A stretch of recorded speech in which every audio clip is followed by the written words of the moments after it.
All right, what's up everybody? Thanks for clicking this video. Thanks for tuning into my channel. My name is Simon Hill, Black American from Louisiana, coming to you live from Budapest, Hungary. Just taking a nice walk out in the park near my house. And I just wanted to come on here to talk about this hot take that I heard last night on this debate show on Roland Martin's channel. Now, I love Roland Martin. I watch a lot of his content, and he has this new show with Touré and a few other, notable internet personalities where they talk about the hot issues of the day. And recently, David Banner went on Club Shay Shay, which is Shannon Sharpe's podcast. And David Banner, very well-known, well-respected producer, rapper, creator in the hip-hop space for a long time, and also like a black conscious, radical thinker. He dropped one of his hot takes, one of his many hot takes he's dropped over the years, but this is a new one. He said, essentially, I don't do business with men who cheat on their wives, because if you're willing to, break apart or deceive or lie to, trick the person that you lay down with, that you build a family with, how can I trust you to do me right in business? And while I didn't hear the entire clip where Shannon Sharpe responds to that or pushes back, I did listen to the conversation on the Touré show on Roland Martin's channel where they were debating it. And I just want to give my take on it. So it's one of those things you hear that sounds good when you first hear it. It sounds like it makes sense. It's logical, right? Until you actually sit down and break it apart. Right now, let's look at both sides of the issue. Some people will say that, if you're willing to lie to the person you swore before God and family and everybody that's close to you, that you will honor and protect them and be monogamous with them, if you're willing to do that to somebody, how can I trust that you'll do me right? In the sense that, you don't know me from Adam, or we just do business together. Money is not as important in some people's mind as their relationships with their loved ones. And if they're willing to hurt their own family members or hurt the people they say they love, then who's to say that eventually you won't do the same thing to me, right? And in this case, we're talking about men. But I might break that apart later and look at it in the opposite gender way, right? But on the other hand, if you sit down and think about it, right, a lot of people are very complex. Human beings are not just one-dimensional or two-dimensional. We're multifaceted. We are contradictory. We are inherently paradoxical. And to some degree, somebody can do something wicked or evil in their personal life, but be totally different in their professional life or in their social life or in their social circles. And I think in this case, right, it's best to actually analyze the person who said it first. David Banner, like I said, well-known, respected rapper, producer. He's worked with Lil Wayne, Kanye West, Future, Chris Brown, T-Pain. All of these guys have had notable or blatant proof that they've cheated on their girlfriends, their wives, have multiple children with multiple different women and stuff like that. So even David Banner doesn't accept this premise that he won't do business with somebody who cheats on their wife. Secondly, let's imagine you get a call from Jay-Z. Jay-Z calls you up and says, hey, let's go into business. I got a plan and I need your talents and skills and let's work on it together. Jay-Z notably, very, very famously, cheated on Beyonce, one of the most beautiful women to ever walk this earth, with Becky with the good hair.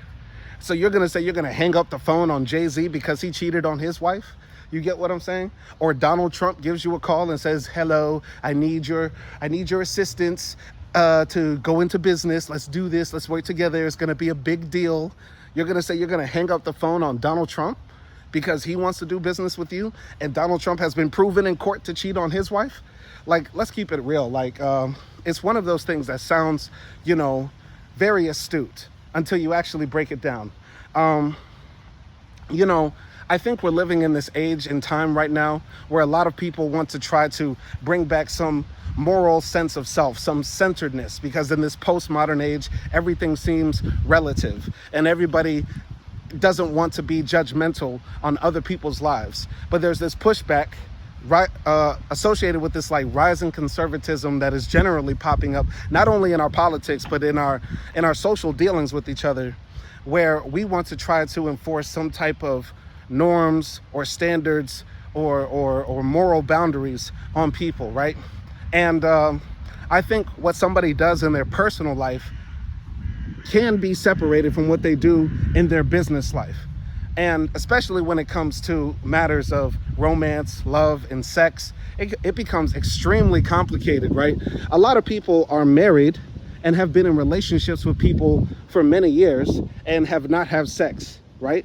So you're saying that somebody who, is looking to, just get their dick wet, just actually, have a casual fling with somebody, is gonna somehow, ruin my business relationships because their marriage, their other contract that they have with another person is not going so well. Like, that doesn't even make sense in my mind. Like, how you're going to try to join those two things together as if they're the same.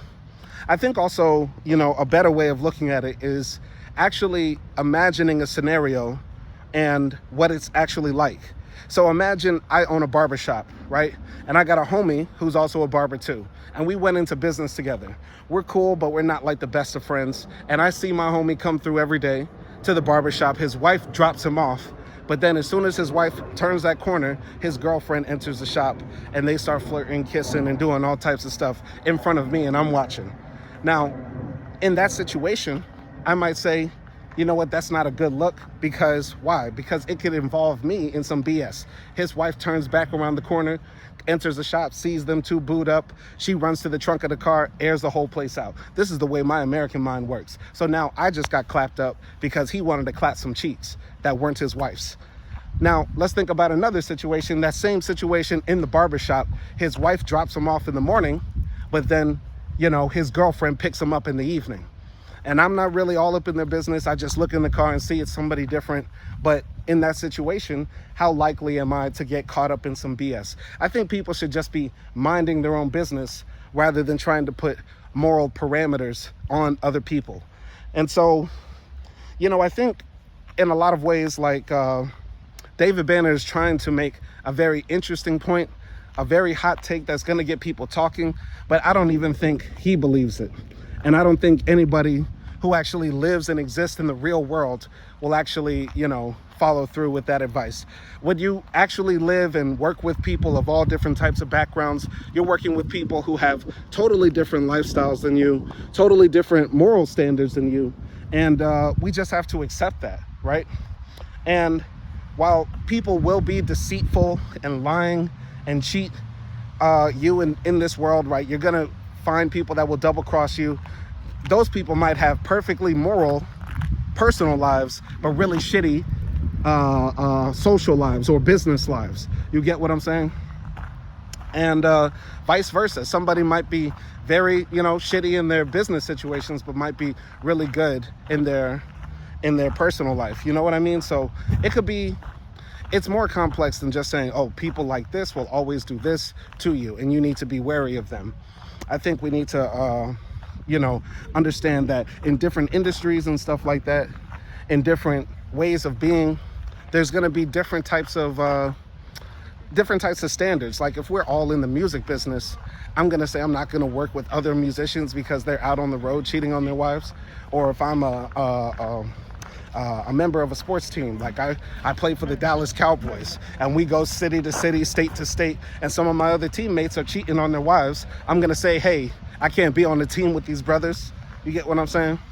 I think this logic only makes sense if we're talking about, Christian missionaries in Africa, or or like, I don't know, the collection of Muslim scholars. Like, I'm not going to work with any of the Muslim scholars who are cheating on their wives. Like, let's absolutely be real. People's, personal lives are totally different sometimes than their business lives, and we need to stay out of each other's business, right? And in a lot of ways, you're dealing with people already who are doing things in their personal life you probably disagree with. Your boss, your coworkers probably are doing stuff behind closed doors that you might not approve of. But it becomes a slippery slope when you say, I'm not going to work with somebody who cheats on their wife. Marriages are complex. Marriages are convoluted. And you might not work with somebody who cheats on their wife, but that wife might go back to her husband that just cheated on her. So who are you to be all up in people's business? And secondly, you know, I want to say that it feels like also, if this logic continues, it just seems like a way to try to like police men by women or people in general who want to try to rein in, you know, unchecked masculinity, which I think to some degree is a noble objective, but it is done in a way on trying to like, okay, how can we shame men into acting into ways that we want them to be? You know what I mean? When it can also extend into different ways. I don't want to work with people who are transsexual. I don't want to work with people who are gay. I don't want to work with lesbians, etc. Right? Like, we should try to rein in men's,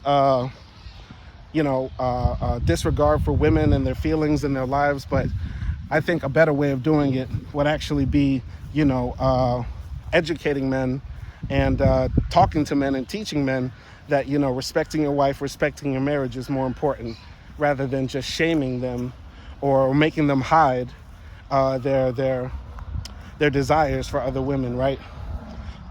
So that's one thing I gotta say. There's a lot more I could talk about. Maybe I'll talk about this with Acti. I was talking with Acti about this topic earlier today. But it's a very interesting thought, you know? Very interesting thought, but we have to remember that under the system of capitalism, that, you know, the modern marriage is an arrangement based upon finances, property, and wealth. And business arrangements as well are naturally built upon the exploitation of the worker and the laborer. So already, if you're working with somebody in a business, you can't even trust them, because already inherently within capitalism is the desire for greed, the desire for more ownership, more property attainment, etc. So you shouldn't even be worried about a person cheating on their wife. You should be worried that you're even working with a capitalist under capitalism to begin with. That's what's problematic to start. Yeah, also, one more thing I have to say. This is another hot take. I'm sort of like all over the place as I'm bouncing around thinking about these ideas. But another thing is that, you know, a lot of men might cheat on their wives because they disrespect women, dislike women, or don't value women enough, even their own wives, who they've been with for years, but still, you know, respect other men. And they can compartmentalize and differentiate and say, listen, I might not respect this woman, but I respect this man who I'm dealing with and doing business with, right? And to some degree, I know that if I F over this man in money, I could have physical consequences for that. Meanwhile, if I F over this woman by cheating on her, there is a possibility that, you know, she could harm me, hurt me, and stuff like that.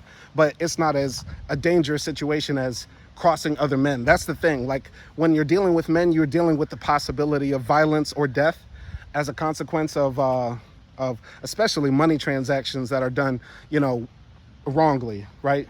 When it comes to women, like, you're in a safer position, and that's one of the few advantages or privileges of being a man too. So it's very, very interesting. But I would like to know what people think about this. What do you think about this idea? Can you trust a man who cheats on his wife? Can you do business with a man who cheats on his wife? Let me know what you think, and peace.